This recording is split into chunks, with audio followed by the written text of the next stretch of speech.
Ridgewater Nation, we are back and better than ever with a new edition of the Weekly Rundown. This week we've got results from the Daytona 100, Devil Dog Ultras, Headwaters Half, Hellgate, and more. I'll tell you all the news you need to know.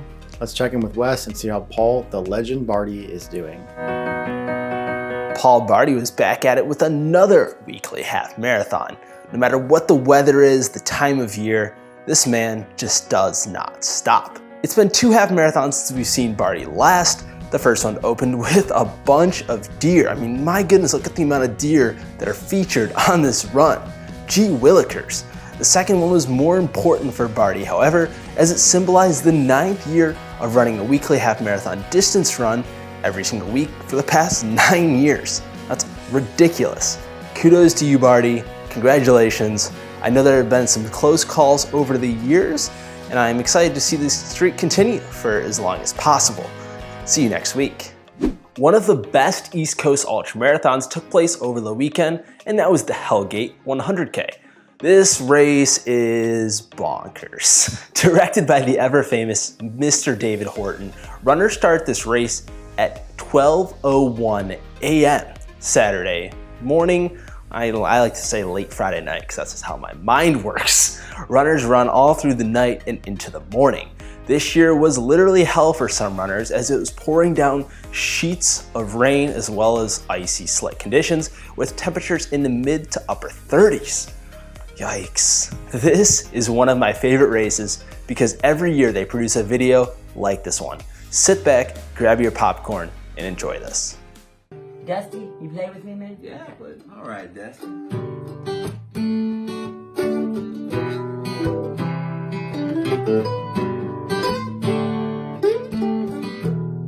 It's a much better jam, man. With so much drama and ultra running, it's kind of hard being downtown and me, Jimmy. But I somehow, someway, keep signing up for very special races like every single day, like Hellgate, 66 miles for a day. Here we are sitting at Camp Bethel, pre-race meeting and this party's just starting and I ain't coming home. I got Horty in the main room preaching on how we ain't starting till 12 in the morning. So what you wanna do? Shoot, I got a vest full of tailwind and my homeboy do too. So turn on your light and grab your coat, come to the gate, here we go, D-ho, yeah. We gon' run some miles to this through rocks and leaves while you ultra runners bounce to this rolling down the trail, sipping tailwind, tripping on leaves and rocks. Hellgate with my mind and Camp Bethel and Camp Bethel on my mind, rolling down the trail, sipping tailwind, tripping on leaves and rocks. Hellgate with my mind on Camp Bethel and Camp Bethel on my mind. Yeah, Hellgate's a pretty special race. This race ended up being super tough for basically everyone involved. I don't think anyone was prancing through Hellgate over the weekend. The top 2 women were only separated by 5 minutes. Kelly McDonald took the win in 14 hours even. A name that Ridgewater Nation members should be familiar with is Bethany Peterson. She came in 2nd place. And Ohio's own Amanda Bevick was 6th on the ladies' side. And the overall winner of the race was Mike McMonigal from Salt Lake City, Utah, Bonjour, winning by over an hour, running at a time of 11 hours, 6 minutes. Ridiculously quick. Ridgewater Nation member Travis Ziffel is back on the horse. Cue the track. I got the horses in the bag, horse stock is attached. Ah, yeah. Travis finished in 4th overall, running 12 hours, 17 minutes. Our former faster host, Michael Owen, finished 20th overall, beating out Frank the Tank Gonzalez by a minute or so. Well done, Michael and Frank. However, forget all of that because the best story of the day, in maybe 2 days, came from Jeremy Peterson. Jeremy decided to run a double Hellgate. He started running the course solo late Thursday evening, and he finished in time to start the actual race Friday night / early Saturday morning, however you want to look at it. Yeah, he ran 133 miles of Hellgate, the first 60-something miles, 70, 67 miles or whatever, solo, and then got back to the starting line before the start of the race and ran the actual race and finished before the cutoff and was able to do it. Dude's a beast. That's all you gotta know. Dude's a beast. Absolutely incredible work. Jeremy, congratulations. With that being said, obviously this race is a special one. I'll be submitting my application to run this race in the coming years. Congrats to all of the Ridge Runner Nation members and everyone else that took place in Hellgate or Raingate 2019. The Devil Dog Ultras took place at the Prince William Forest Park a weekend ago. This Devil Dog name is a homage to the race director's Marine Corps community, and as well, you better not bring any apricots to this race because the race director strictly forbids them. Absolutely no apricots. This course is a loop course consisting of primarily single track trails with occasional routes, rocks, and brief technical sections. There are also spurts of fire road and rolling hills, but no substantial climbs. 100K runners complete 3, while 100-mile runners complete 5 of those loops. First place in the 100-mile went to the famous Carl Metzler in 19 hours 21 minutes, absolutely crushing the competition, winning by over 3 hours. In second place, we saw Michael Martinet with a time of 23 hours and 6 minutes. Colleen J took the first place female spot with a time of 24 hours 56 minutes, beating out Amanda Wilson with a time of 26 hours 48 minutes. In the 100K, we saw the young 26-year-old Matt Disseltmeyer finishing in first with a time of 10 hours 43 minutes. Sean Baker took the second place spot with a time of 11 hours 15 minutes. First place female and fourth overall was Lisa Schmitter with a time of 11 hours and 54 minutes. And the second place spot was snagged by Jennifer Kova with a time of 12 hours 23 minutes. Congrats to all of the Devil Dog Ultra runners. The Daytona 100 took place over the weekend, and yes, the 100, not the 500. We don't do NASCAR races here. This is North Florida's first point-to-point ultra marathon. The first 34 miles of this race have unbelievable views of the ocean and skyline off in the distance. The middle sections take you through multiple beach towns, and I'm just imagining some surfer vibes all around, and I couldn't think of what else you would possibly need in the middle of an ultra marathon. The last part of the race isn't as important because you probably won't remember it anyway, so there's that. And as most ultra marathons go, you always remember the finish, and there's not a better finish in all of Florida races, in my opinion, because it finishes at a top 10 best beach bar in Florida in the Racing North Turn. That's just awesome. I mean, what else could you imagine? I don't know if you can tell, but I'm all about this race. Beach bars and surfer bros, count me in. Plus, this might give me an opportunity to finally go visit the state of Florida sometime. I guess we should probably talk about the 50 or so runners that did complete the actual race. Race results are still being processed at the time of recording, but it appears that Lee Whitaker took the win with a time of 15 hours and 11 minutes. Lee set the course record back in 2017, running an hour faster than he did this year. Nevertheless, congrats on the race, and congrats to all of the Daytona 100 runners. Zoom zoom. Headwaters Half, the half being half a 50K, took place in Glenville, North Carolina. The 17-mile course has about 2,500 feet of elevation gain. The elevation gain plus the potential for knee-high pre-crossings makes this quite a challenging race. Ridge Runner member Aaron Saff took first place overall in 2 hours 25 minutes, and if I'm correct, setting but not breaking the course record since the course increased from a half marathon to half 50K since last year. Only a few minutes back in second place was Sheridan Byers in 2 hours 27 minutes. First place female went to Rachel Veal in 2 hours 57 minutes, and Susan Byers was able to snag the second place female spot with a time of 3 hours and 27 minutes. I wonder if they're related.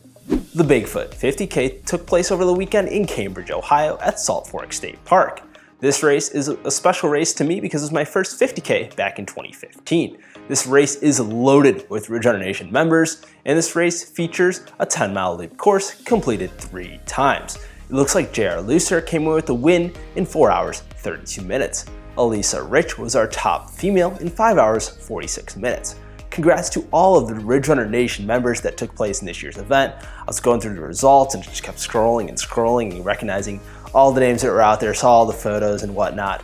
Congrats to everyone that ran this year's event. And now it's time for our rant of the week. A few weeks back, the Philadelphia Marathon took place, and obviously me being in Philadelphia now, I was able to get out there and see a few of the runners. It was seemingly a perfect day until it wasn't. According to marathoninvestigation.com, Philly Marathon had a boatload of cheaters in this year's event. 147 runners cut the course because they were tired. Okay, I'm gonna repeat myself. 147 runners cut the course because they were tired. It's undetermined if these runners were initially counted as finishers and were revoked after the fact, or if these 147 runners were just instantly not considered finishers. In addition, 93 runners did not hit the halfway turnaround point and still finished the race acting like they completed the whole race.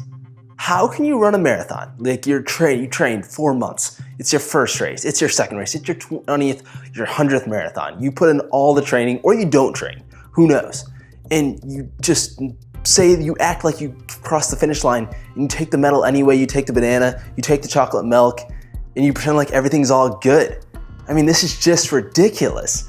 I mean, I don't even know what to say. I don't know how these 93 runners feel about themselves today, tomorrow. I know personally there's always opportunities to take these shortcuts in life and in running, particularly. We've seen this before in the sport. It just blows my mind that people still try to take these shortcuts, and it's just not a great look from the people in Philadelphia and really everyone else that came out for this event. I hope that it gets resolved in the future. I hope that this race does not continue to see the amount of cheaters that happened this year, because it seems like there was a boatload, and really it doesn't seem like it's a big issue at other big city marathons. I think Philadelphia Marathon needs to figure it out. I think the people that came to this race need to figure it out and see what their morals were. And all in all, I think that everyone just needs to look in the mirror here. So if you're considering running the Philadelphia Marathon next year, my tip to you is don't cheat, because marathoninvestigator.com will find you and he'll track you down. We put their link in the description below because they do great work. Peace out and rant. And now it's time for our Ridgeline news segment. This week, we have an amazing story that came out from Greensburg, Pennsylvania. A woman ended up running to save her life. Cheryl Gatons is a two-time Olympic trials qualifier that found running at the age of 28. Her husband, Kevin Gatons, was the cross-country coach of a nearby high school. One day during a cross-country meet, Kevin collapsed while touring the course. The other coaches attempted to perform CPR, but Kevin passed away later that day. It was later discovered that he had a rare condition called ARVD. This is known as the backwards heart disease. Aerobic exercise brought it out, and his heart was 3 times the size of a normal heart when he passed. Cheryl was faced with the challenge and responsibility of raising 3 children all by herself, through everything she had running. She said, and I quote, "It was a part of me that still felt alive, where I could escape the darkness." Last year at the age of 51, Cheryl won the Johnstown Marathon with a time of 3 hours and 7 minutes. In addition, Cheryl is now a grief counselor, a motivational speaker, and she has a brand new book out called Farther Than 26.2 Miles. If you'd like to know more about Cheryl's story, we've attached a link to the description below. Ridgerunner Nation, you may have seen our announcement about the creation of a new show on our channel. Well, last week we had our first Ridgerunner live show, name still pending. This show is meant to take a deeper dive into running news and trends with different members from around Ridgerunner Nation. The rundown isn't going anywhere. It is a great way to stay up to date on all things happening from around Ridgerunner Nation, but this new show will allow Ridgerunner Nation members to connect with each other and on another level, and hopefully form some new connections. Make sure to come over to our YouTube channel and check it out. We had some great suggestions for future topics, so if you have anything you want us to talk about, or if you want to be on the show, let us know in the comments or on social media. We'll have another episode coming out this week, so stay tuned for more information on that. We have a massive update to provide to you on the Bailey Trail Systems. For a reminder, those who have missed the previous update, the project was designed to establish 88 miles of additional trails for hikers, runners, and mountain bikers in Southeast Ohio. The Athens City Council approved the passing, providing funding to the project. All 6 members on the council voted in favor of the project. This will now allow for tourists all around the country to come check out some of the soon-to-be best trails in the country. 88 miles of single track hiking, biking, mountain biking, just awesome trails. And with that, thanks for tuning into this week's rundown from the Ridge Runners. Be sure to check back next week to stay updated on all things trail and ultra, mostly east of the Mississippi. In addition, subscribe to our YouTube channel, hit the bell below if you want to be notified every time we release a new video. If you like what we're doing and enjoy our shows, give it a share with your friends and hit that like button along the way. I'm your host, John Dolovacki. The other guy is Wesley Harton, and we will see you next week on the Weekly Rundown.